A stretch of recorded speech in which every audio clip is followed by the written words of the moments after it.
Hi, అందరికీ నమస్తే. ఇవాళ నేను మాట్లాడాలనుకున్న టాపిక్ జనసేన ఆవిర్భావ దినోత్సవంలో పవన్ కళ్యాణ్ గారు మాట్లాడిన స్పీచ్. ఆయన దగ్గర గంటన్నర సేపు స్పీచ్ ఇచ్చారు. 100 పేజీలు త్రివిక్రమ్ రాసిచ్చిన కథల్ని, స్టోరీని, డైలాగుల్ని తీసుకొని వచ్చారు. ఆ బుక్ చూసి ఆయన చదవడం మొదలు పెట్టారు. ఒక తీరు తెన్ను లేదు, ఆంధ్రప్రదేశ్ భవిష్యత్తు, ఆంధ్ర ప్రజల కష్టాలు, ఒక రూట్ మ్యాప్ లేదు, ఒక రోడ్ మ్యాప్ లేదు. ఏదో ఇష్టం వచ్చినట్టు వాగేసి జనాల మీద వదిలేసి మళ్ళీ స్పెషల్ ఫ్లైట్ ఎక్కేసి ఆయన హైదరాబాద్ వచ్చేసారు. అసలు ఆయన మాట్లాడిన మాటలు, ఆయన నిన్న చేసిన వ్యవహారం, నిన్న నడిపిన వ్యవహారం కించింత అయినా కానీ పొందం లేదు. ఎందుకంటే మీకు ఒక ఎగ్జాంపుల్ చెప్తాను. ఆయన మాట్లాడిన స్పీచ్ అంతా వినండి, గంటన్నర సేపు విన్నాక ఆయన అసలు ఎలా వచ్చారో తెలుసుకుందాం. ఆయన ఫస్ట్ మధ్యాహ్నం బయలుదేరారు. పొద్దున్న నుండి జన సైనికులు, పోలీసులు ఆ సభ కోసం కష్టపడాలి, ఏమన్నా సావనీయ టైంలో ఈయన మాత్రం ఏసీలో నీట్ గా ఉన్నారు. మధ్యాహ్నం కులాసాగా స్పెషల్ ఫ్లైట్ ఎక్కారు హైదరాబాద్ టు గన్నవరం నుండి చాపర్ ఎక్కి మంగళగిరి పార్టీ ఆఫీస్కి వెళ్ళారు. మంగళగిరి పార్టీ ఆఫీస్ నుండి మళ్ళీ చాపర్ లో గన్నవరం వచ్చారు. గన్నవరం నుండి మళ్ళీ చాపర్ లో పిఠాపురం వెళ్ళారు. పిఠాపురం స్పీచ్ అయిపోయాక మళ్ళీ చాపర్ లో గన్నవరం వచ్చి గన్నవరం నుండి స్పెషల్ ఫ్లైట్ లో హైదరాబాద్ వచ్చారు. ఇన్ని శుద్ధులు చెప్పే మీరు ఆ స్పీచ్ లో గంటన్నర సేపు నానా సూక్తి ముక్తావళి వినిపించిన మీరు నడిపిన వ్యవహారం ఇది. డబ్బులు ఎక్కడి నుండి వచ్చాయి? సీఎం గారి స్పెషల్ ఫ్లైట్లు, నారా లోకేష్ స్పెషల్ ఫ్లైట్లు, మీరు 5-6 ట్రిప్పులు స్పెషల్ ఫ్లైట్లు. జగన్మోహన్ రెడ్డి టైంలో మాత్రం స్పెషల్ ఫ్లైట్లు అయితే ఫ్లైట్లో ఆకాశంలో తిరిగే వాళ్ళకి జనాల కష్టాలు ఏం తెలుస్తాయని పవన్ కళ్యాణ్ గారు, మీరు ఒకసారి మీ మొహం మీరు అద్దంలో చూసుకోండి. ఆ తర్వాత ఆయన స్పీచ్ మొదలు పెట్టారు. తమిళ అన్నారు, హిందీ, మహారాష్ట్ర, కన్నడ మొత్తం అన్నింటిలో స్పీచ్ ఇచ్చేశారు. అయితే ఆయన స్టార్ట్ చేయడమే ఇల్లేమో దూరం, దారంతా గతుకులు, చుట్టూ గాఢాంధకారం అనే డైలాగ్ తో మొదలు పెట్టారు. ఆయన ఫేమస్ డైలాగు. 2014లో అదే డైలాగు, 2019లో అదే డైలాగు, ఇప్పుడు 2024లో అధికారం వచ్చాక కూడా అదే డైలాగు. 2029లో అయినా కానీ ఇల్లు దగ్గర అవుద్దో, గాఢాంధకారం తగ్గుద్దో, చేతిలో దీపం ఉంటుందో లేదో మరి పవన్ కళ్యాణ్ గారే మనం చూడాలి టైం ఏం చేస్తుందో. ఆ తర్వాత 2019 నుండి చాలా కష్టపడ్డాం, మనం కింద పడ్డాం, మనం కానీ 2024లో నిలబడ్డాం, మనం నిలబడ్డమే కాకుండా టీడీపీని నిలబెట్టాం అనేసి ఆయన స్పీచ్ లో కంటిన్యూ చేశారు. మీరు నిలబెట్టకపోవడం పక్కన పడుతుంది కానీ పవన్ కళ్యాణ్ గారు టీడీపీని మీరు నిలబెట్టారా? అసలు టీడీపీ లేకపోతే పిఠాపురంలో మీ మొహానికి ఓట్లేసే వాళ్ళు ఎవరైనా ఉన్నారా? పిఠాపురంలో పక్కన పెట్టింది రాష్ట్రం మొత్తంలో ఎవరైనా ఉన్నారు? ఈ రాష్ట్రం 175 నియోజకవర్గాల్లో టీడీపీ సపోర్ట్ లేకుండా మీరు ఎమ్మెల్యేగా గెలిచే సత్తా మీలో ఉందంటారా? ఉంటే 2029లో మీరు పోటీ చేసి నిరూపించుకోండి. అప్పటి వరకు నోరు మూసుకొని కూర్చోండి. ఆ తర్వాత ఆయన స్పీచ్ కంటిన్యూ చేస్తూ సిబిఐని అరెస్ట్, అందరినీ అరెస్ట్ చేశారు. 2019-24 మధ్యలో అరాచక పాలన సృష్టించారు, కక్ష రాజకీయాలు చేశారు అనేసి కంటిన్యూ చేశారు. ఇప్పుడు చేస్తుందేంటి? ఇప్పుడు వల్లభనేని వంశీని, పోసాని కృష్ణమురళిని మొత్తం చాలా మందిని అరెస్ట్ చేశారు. పోనీ వాళ్ళందరిని అరెస్ట్ చేశారు, ఓకే. ఎందుకంటే వైఎస్ జగన్మోహన్ రెడ్డి టైంలో చేశారు కాబట్టి మీరు కూడా చేస్తున్నారు, ప్లస్ వాళ్ళు కొంచెం ఎక్స్ట్రాగా మాట్లాడారు అనేసి అనుకుందాం. సామాన్య కార్యకర్తల్ని, సోషల్ మీడియా కార్యకర్తల్ని, వైసీపీ కార్యకర్తల్ని, మిడిల్ క్లాస్ ఫ్యామిలీలో ఉన్న యువకుల్ని అరెస్ట్ చేస్తున్నారు. వాళ్ళు వైసీపీకి సపోర్ట్ చేస్తున్నామని. ఇది అరాచక పాలన కదా? ఇది గుండాగిరి కదా? ఇప్పుడు మీ కళ్ళు మూతలు పడిపోయాయా పవన్ కళ్యాణ్ గారు? రేషికడే ఏమైనా వచ్చిందా, లేదా ఆడగుడ్డితనం ఏమైనా వచ్చిందా, లేదా ఒక్కరినే కనపడుతుందా మీకు ఏమన్నా? ఆ తర్వాత 21 ఎమ్మెల్యేస్, 2 ఎంపీస్ తో 100% స్ట్రైక్ రేటు, దేశమే మన వైపు తిప్పేలా చేసుకున్నామంట. ఇది ఒక బతుక? 2 ఎంపీలు, 21 ఎమ్మెల్యే సీట్లకే మీరే ఎమ్మెల్యేగా గెలవలేరు. దేశం అంతా మీ ముఖం చూడడం ఏంటి? మీరు సింగిల్ గా పోటీ చేస్తే అప్పుడు దేశం మీ ముఖాల వెనక చూడడం కాదు, కనీసం మిమ్మల్ని పట్టించుకునే నాదుడు కూడా ఉండేవాడు కాదు ఈ దేశంలో. ఏదో పొత్తులో గెలిచారు, అది కాకుండా మేమే నిలబెట్టాం, 100% స్ట్రైక్ రేటు. ఎందుకు గొప్పలు? ఉట్టికి ఎగరలేనమ్మా ఆకాశానికి ఎగిరిందంట. ఎందుకు పవన్ కళ్యాణ్ గారు? ఒకసారి వాస్తవంలోకి రండి. ఆకాశానికి నిచ్చెన లేయడం కాదు. ఆ తర్వాత అది కంటిన్యూ చేస్తూ అదే స్పీచ్ లో జై జనసేన, జై జై జనసేన తెగ ఊగిపోయారు. ఎందుకు ఊగిపోవటం? పవన్ కళ్యాణ్ గారు ఇప్పుడు అధికారంలో ఉన్నారు కదా, డిప్యూటీ సీఎం గారు, సరిగ్గా మాట్లాడలేరా? ఎవరో పార్టీలతో, వేరే పార్టీలతో పొత్తులు పెట్టుకొని తెచ్చుకున్న 4 ఎమ్మెల్యే సీట్లలో పోటీ చేసి గెలిచినందుకే ఎంత ఊపా మీకు? దేనికి? అసలుకే ఆస్తమా ఉందన్నారు. కొంచెం ఒళ్ళు దగ్గర పెట్టుకొని నిలకడగా నుంచొని మాట్లాడితే పవన్ కళ్యాణ్ గారు మనం జాగ్రత్తగా ఉండొచ్చు. ఆ తర్వాత ఆయన స్పీచ్ కంటిన్యూ చేస్తూ గద్దరు, తెలంగాణ, వైపు మళ్లించారు. ఖుషి మూవీ చూసి గద్దర్ నన్ను పొగిడారు అనేసి అన్నారు. ఆహా, ఖుషి మూవీ లవ్ స్టోరీ సినిమా అంటే గద్దర్ చూసి ఈయనంట వీళ్ళ అన్నయ్యకి ఫోన్ చేశాంట పవన్ కళ్యాణ్ కలవాలి నేను అనేసి అన్నారంట. ఇప్పుడు గద్దర్ లేరు కదా, పాపం కాలం చేశారు కదా, ఈయన ఏమన్నా చెప్పొచ్చు. ఈయన చెప్పిందంతా జనాలు నమ్మేస్తారు, ఎందుకంటే ఈయన నిజమో అబద్ధమో చెప్పడానికి గద్దర్ లేరు కదా ఇప్పుడు. సో మన ఇష్టం వచ్చిన సొల్లు కబుర్లు మనం మాట్లాడేయచ్చు. ఎలాగో నమ్మటానికి ఊగిపోవడానికి బ్రెయిన్ వాష్ అయిన జన సైనికులు ఉన్నారు కదా స్టేజ్ కింద, మనం ఏ సొల్లు చెబితే ఆ సొల్లు నమ్మటానికి. ఆ తర్వాత అది కంటిన్యూ చేస్తూ మళ్ళీ ఆయన మహారాష్ట్రలో అక్కడ మహారాష్ట్ర నుండి వచ్చిన వాళ్ళకి, కన్నడ నుండి వచ్చిన వాళ్ళకి, తమిళనాడు నుండి వచ్చిన వాళ్ళకి వాళ్ళ భాషల్లో స్పీచ్లు ఇచ్చి వాళ్ళని కాసేపు రోతలోగించారు అనుకున్నాం. ఆ తర్వాత 2014 నుంచి నేను పోరాటాలు చేశాను అది ఇది అని కాసేపు సొంత డబ్బా కొట్టుకున్నారా. ఆయన ఏం పోరాటాలు చేస్తాడు? 2014లో పార్టీ పెట్టి పోటీ చేయకుండానే టీడీపీ బీజేపీ సపోర్ట్ చేశాడు. 2019లో బీఎస్పీ కమ్యూనిస్ట్ పార్టీలతో కలిసి పోటీ చేశాడు. 2024లో మళ్ళీ టీడీపీ బీజేపీతో కలిసి పోటీ చేశాడు. ఇందులో పోరాటం ఎక్కడ ఉంది? ఆయన పోరాటాల గురించి మాట్లాడుకుందామే అనుకుందాం. 2019 టు 2024 మధ్యలో ఆయన ఏం పోరాటాలు చేశాడు? అమర నిరాహార దీక్షలు చేశాడా? పాదయాత్రలు చేశాడా?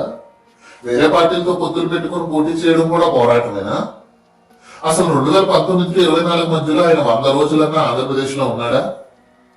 షూటింగ్లు, సింగపూర్ తిరగటాలు, హైదరాబాద్ లో తప్ప ఆయన 100 రోజులు కూడా లేడు. ఏదో ఒకసారి వైజాగ్ నోవాటాలకు వచ్చాడు, చంద్రబాబు నాయుడు అరెస్ట్ అయినప్పుడు రాజమండ్రి వచ్చాడు, అదే రోజు విజయవాడ రోడ్డు మీద పడుకున్నట్టున్నాడు. ఇంకో 2-3 ఈవెంట్లు. ఓవరాల్ గా ఆయన 100 రోజులు కూడా లేడు ఆంధ్రప్రదేశ్ లో. ఏదో ఓటమి, ఏదో కూటమి గాల్లో గెలిచి ఆయన ఈ రోజు ఆకాశానికి ఎగిరిపోతున్నాడు, ఆకాశాన్ని నిత్యం లేస్తున్నాడు. ఆ తర్వాత ఎవరో తెలంగాణ నుంచి ప్రొఫెసర్ తీసుకొచ్చుకున్నారు. బహుజన వర్గాలు, అణగారిన వర్గాల కోసం ఆయన నాకు చాలా స్ఫూర్తిదాయకం అనేసి. మీకు స్ఫూర్తిదాయకం సరే, మాటలకేనా? మీ పార్టీ నుండి 3 మంత్రులు ఉన్నారు. మీరు, నాగర్ల మనోహర్ గారు, కందులు దుర్గేష్ గారు. మీరు అణగారిన వర్గాల, మీరు వెనకబడిన వర్గాల నుండి వచ్చిన నాయకులా? అంతెందుకు నిన్న ఎమ్మెల్సీ నాగబాబు గారికి ఇచ్చారు. ఆయన అణగారిన వర్గాల నుండి వచ్చిన నాయకుడా? ఆయన బీసీ, ఎస్సీ, ఎస్టీయా? ఎందుకు పవన్ కళ్యాణ్ గారు చెప్పడానికే శుద్ధులు. ఏదో మీ ఫ్యాన్స్ నమ్మించడానికి పాప ఎర్రి పప్పలు ఉన్నారుగా కింద, బ్రెయిన్ వాష్ అయిపోయిన గొర్రెలు.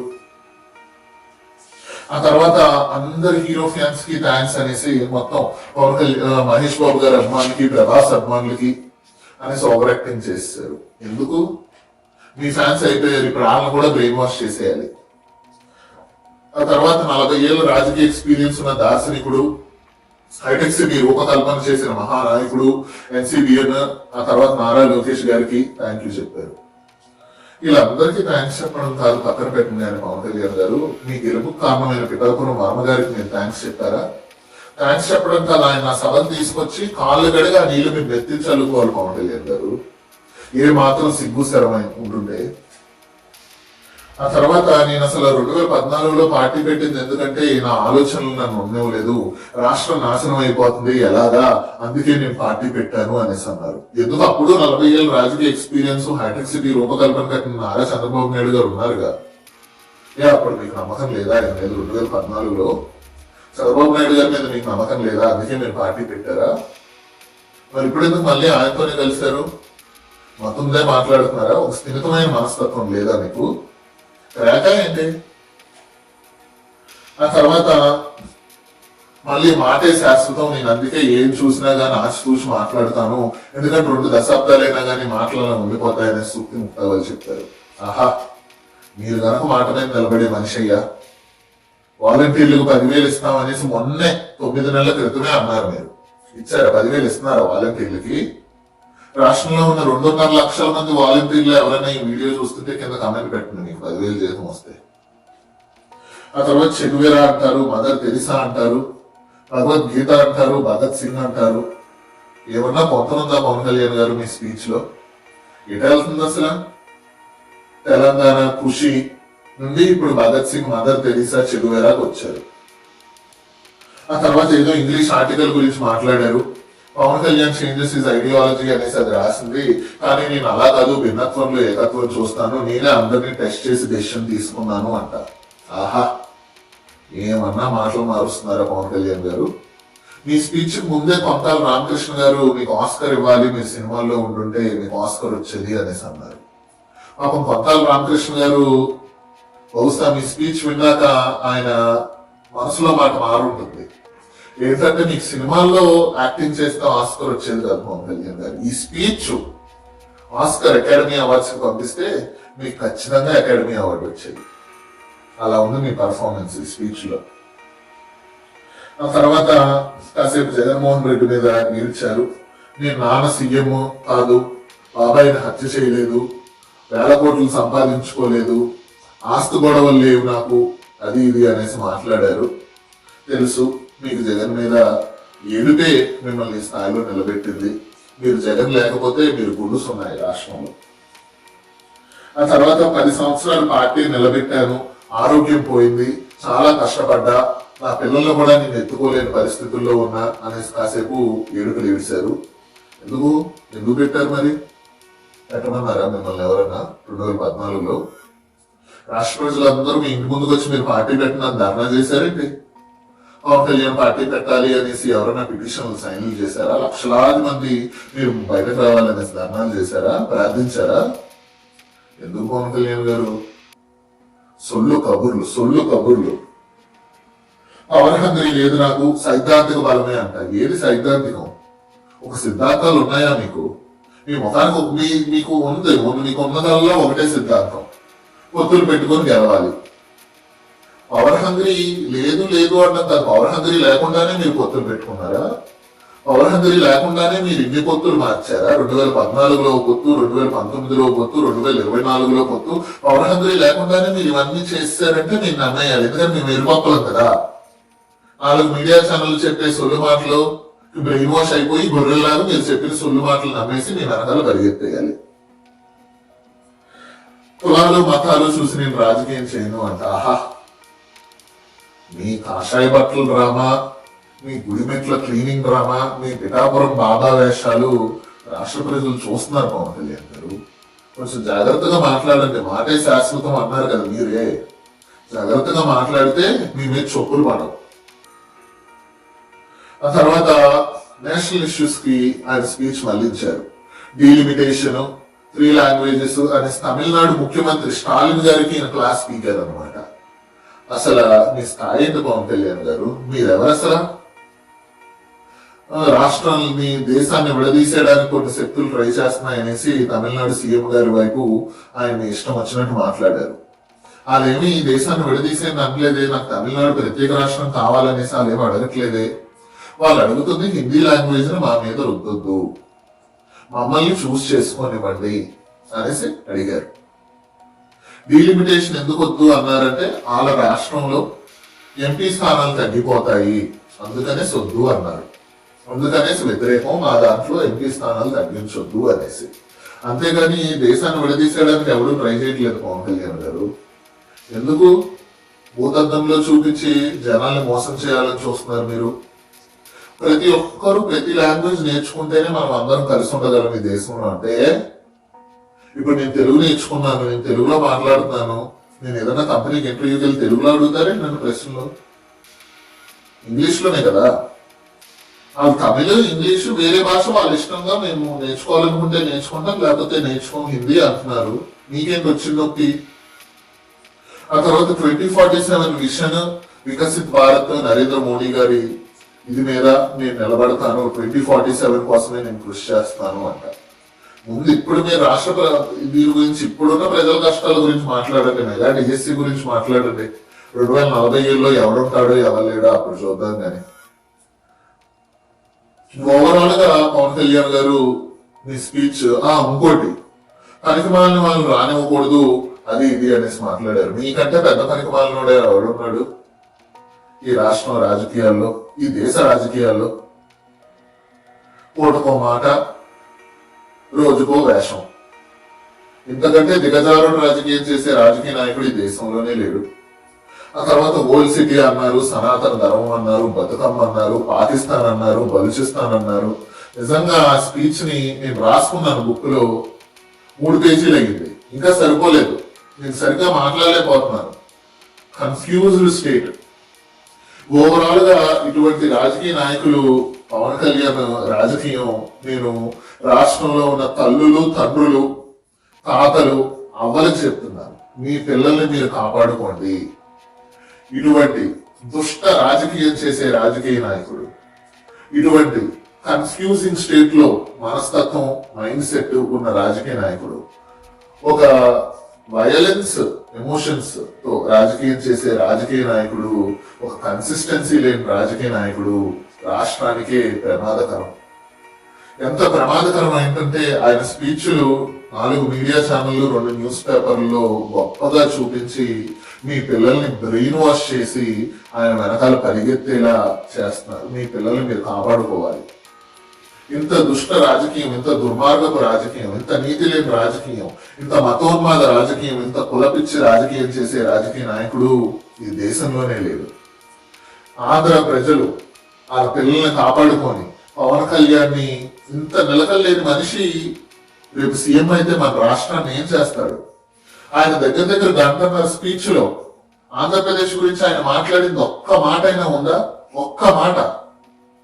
పోలవరం గురించి ఉందా? జనసేన పార్టీ పోలవరం కోసం ఏం చేస్తుంది, వైజాగ్ స్టీల్ ప్లాంట్ కోసం ఏం చేస్తుంది, 2047 విజన్ కాదు, వైజాగ్ స్టీల్ ప్లాంట్ ప్రైవేటీకరణ అవ్వకుండా జనసేన పార్టీ ఏం చేస్తుంది, అమరావతిని రూపుదిద్దడానికి ఏం చేస్తుంది, ఒక్క మాటన్నా ఉందా? ఇటువంటి రాజకీయ నాయకుడు మన రాష్ట్రానికి అవసరమా? ఇటువంటి నిలకలేని రాజకీయ నాయకుడు సీఎం అయితే మన పరిస్థితి ఏంటో ఆలోచించుకోండి. కుక్కలు చింపి నిస్తరైపోద్ది మన ఆంధ్రప్రదేశ్ బతుకు. పవన్ కళ్యాణ్ ని మనం అందరం ఆపకపోతే ఈ రాష్ట్రానికి మనం ఎంతో నష్టం చేసిన వాళ్ళు అవుతాం అనేసి ఆయన స్పీచ్ చూస్తే మనకు అర్థమవుతుంది. ఇప్పటికైనా కానీ ప్రజలు మేలుకోవాలి. జన సైనికులు వీర మహిళలు మేలుకోండి. ఒక పిచ్చోడి చేతిలో కత్తి పెట్టి మీరు ఆ వెనకాల పరిగెడుతున్నారు. ఇప్పటికైనా కానీ ఆయన పాత స్పీచ్లు చూడండి. నేనంతా చెప్పడం కాదు, ఆయన పాత స్పీచ్లు ఇప్పుడు స్పీచ్లు చూస్తే మీకే తేడా తెలిసిపోతుంది. అది కూడా మీరు చూసి మారట్లేదు అంటే మీరు బ్రెయిన్ వాష్ అయిపోయిన గొర్రెల్లాగే అనుకోవాలి మనం ఇంకా. సో ఆంధ్ర ప్రజలకు నేను ఒక్కటే కోరుకుంటున్నాను, మీ పిల్లల్ని కాపాడుకోండి పవన్ కళ్యాణ్ బారి నుండి. Thank you.